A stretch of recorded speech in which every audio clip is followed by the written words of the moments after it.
If changing one dimension in your part completely destroys your entire model, then this tutorial is for you. In the next few minutes, I'll show you how to design a fully parametric stable CATIA part that you can update again and again without features breaking or dependencies exploding. So welcome back everyone to the CAD tutorial that doesn't waste your time. So let's get to it. Before we even start designing anything, we're going to add another geoset to our normal constructions and final part sets, and we're going to drop here all the control geometry used to change our highly adaptable part. So first we're going to create an axis system, because we might end up needing it in the future. Right, go ahead and hide the planes. Now, in the inputs geoset, we're going to create our base planes. We're going to call this Z base plane. And the X base plane is going to be an offset from the YZ plane, actually. And we're going to add all these features here in the input set, and they're going to be kind of like the skeleton used to control the part. We add another plane, we offset it from the Z plane, and this is going to be our depression height. We're going to use this to control the height of the depression. Okay, now back in the construction set, our first feature will be the base surface, the Z base surface, and we're going to generate this by create a projection point from the origin point onto our Z base plane.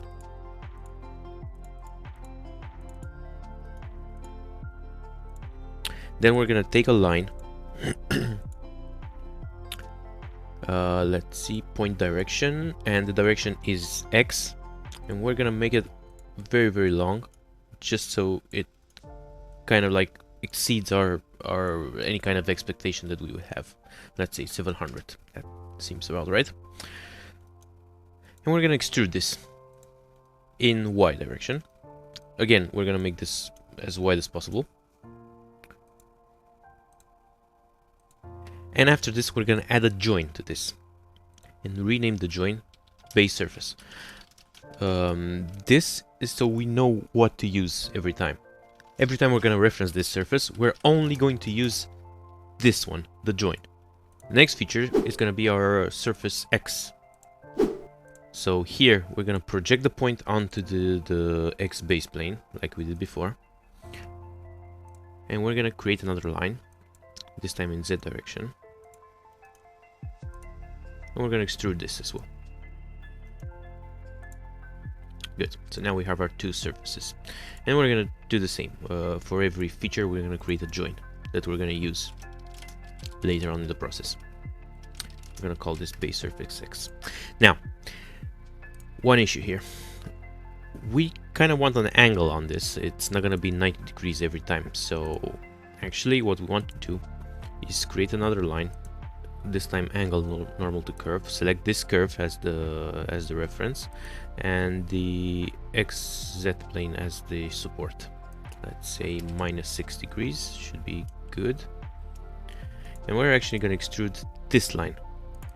Oh, looks like I created it in the wrong set. I just need to move it. Right?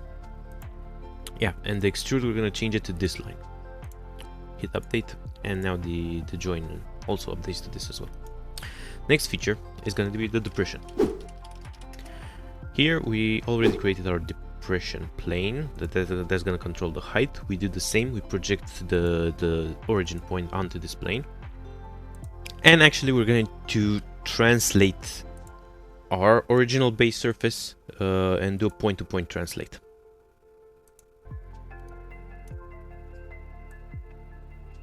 Right, now we need to control the location Y, and we're going to create another plane, offset it from the ZX plane.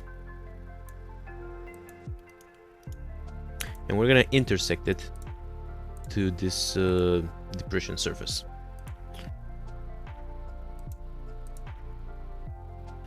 Then we're going to do a sweep, and we're going to sweep it down. We're going to select here with reference surface, and we're going to sweep it down. The direction is basically Z, but we're going to choose this translate, and we're going to select 100 degrees. That's basically 10 degrees from the vertical. Right, now we're going to join this together with a fillet. I say join, but it's actually a fillet together. And this is going to be our depression surface. We're going to create the join, and we're going to rename it to depression. Good. Next feature we're going to do,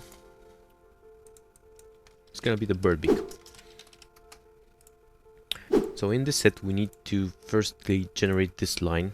We're going to do that by intersecting our two base surfaces. This line we need to split actually, because we don't want our Birdbeak to be all over the place. We just want it to be in this section.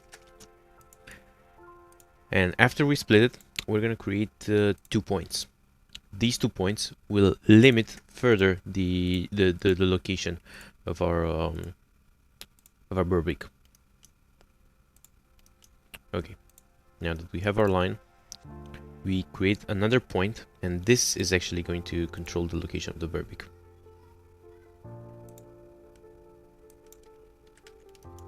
Let's say 20 millimeters for one end. It should be fine. Then we create a plane normal to this curve in this point, and we're gonna intersect this point. Sorry, we're gonna intersect this plane to our two sides, our two base surfaces. Okay, base surface X and Z. Then we only select the joints. Hit OK. And now we're going to create another point, actually 2 points, on these lines, and we're going to use the reference, our center point, the one that we created on the intersection.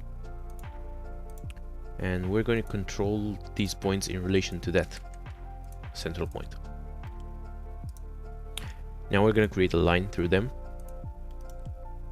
This is going to be like the normal axis of the Birdbeak.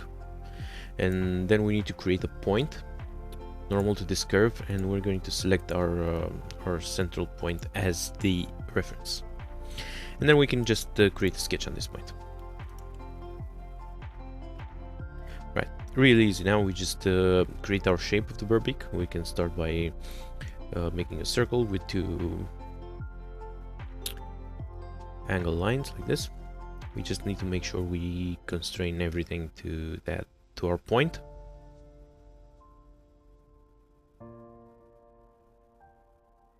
And make sure everything is nice and constrained, so our sketch doesn't move around. Okay, now we extrude this just like that, and our Birdbeak is complete. Okay, now we want to rename these this plane that we created.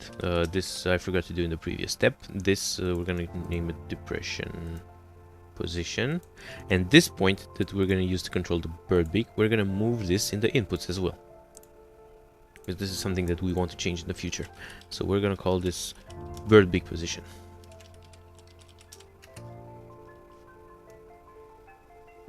Now there's an issue with this.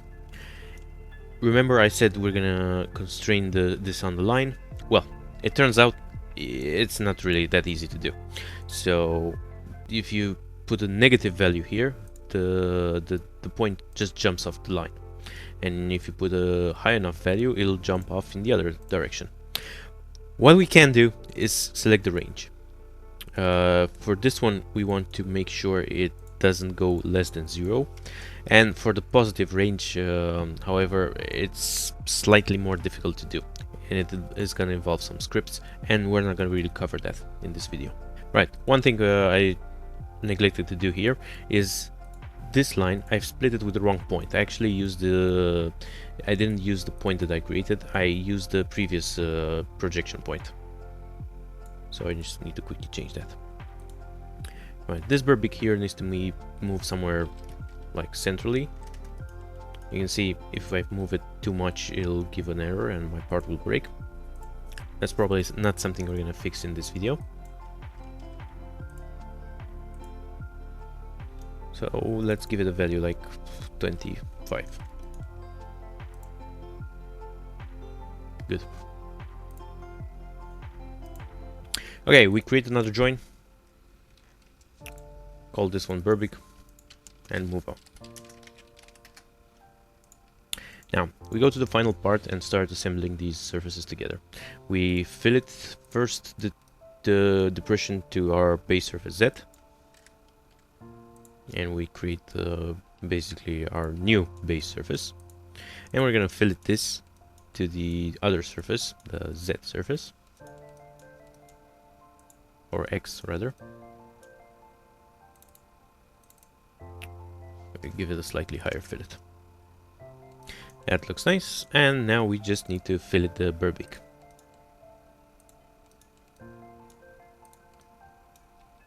That's just as easy to do. Right, now we have our, basically, this is our untrimmed surface for the part. Now we need to do the trim. But before that, we actually want to have some holes. Not the holes in the part, but we want to set up the position for the holes. So we create another set and call it holes. The reason we're going to do this is because we are going to base the trim off the hole positions to make our part updatable. So we create the sketches. First we start with a sketch on one of the surfaces.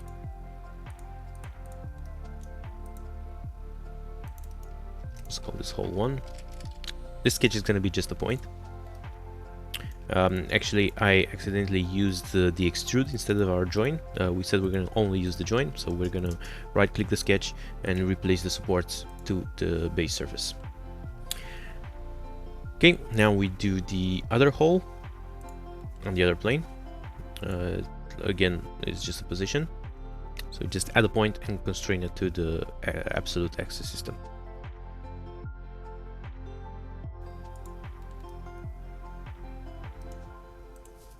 We're going to rename this to hole 2, and we actually want to move these into the input section because we're gonna change this later on.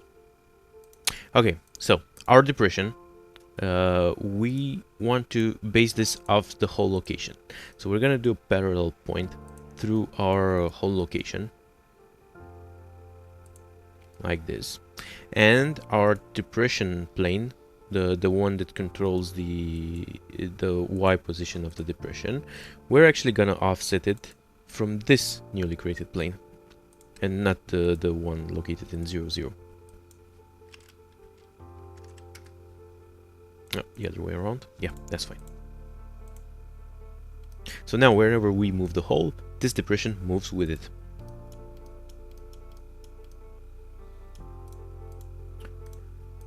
And now for the trim. We're gonna create 3 geosets inside these, and we're gonna start renaming them. First one is the front trim. We're gonna create a sketch on the XY plane, and this is gonna be just a line, but this line is going to be constrained to our hole location. Let's just give it 25 millimeters, not really important, but just make sure it goes, the line extends all the way outside the part. We're gonna change the color just to make it clearer, and we're gonna extrude this line in Z. Good. Next set is going to be the side trims.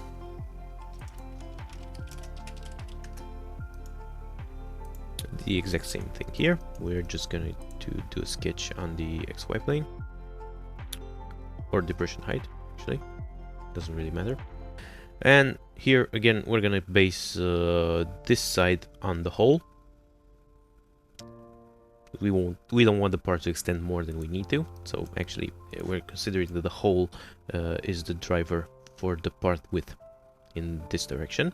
And for the other side, we're actually going to control this side with the Birdbeak.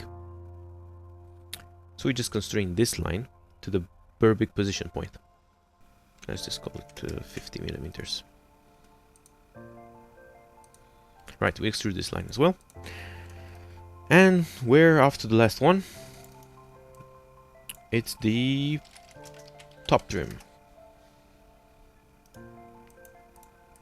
Here we're going to do another sketch, and we're going to do it on the base surface X. We're not going to do it on a plane.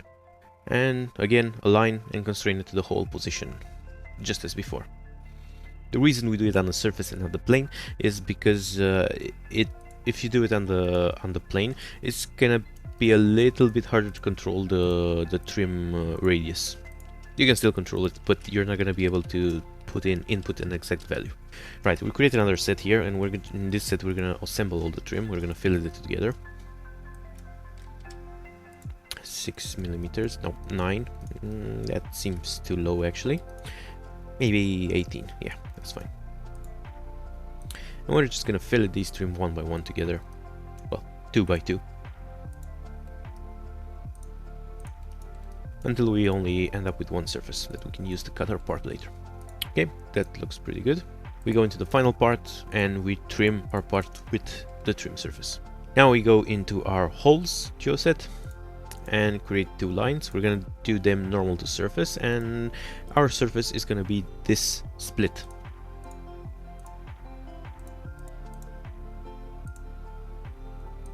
So 2 lines perpendicular to the part in those hole location points, and we're gonna do sweep surface with center and radius.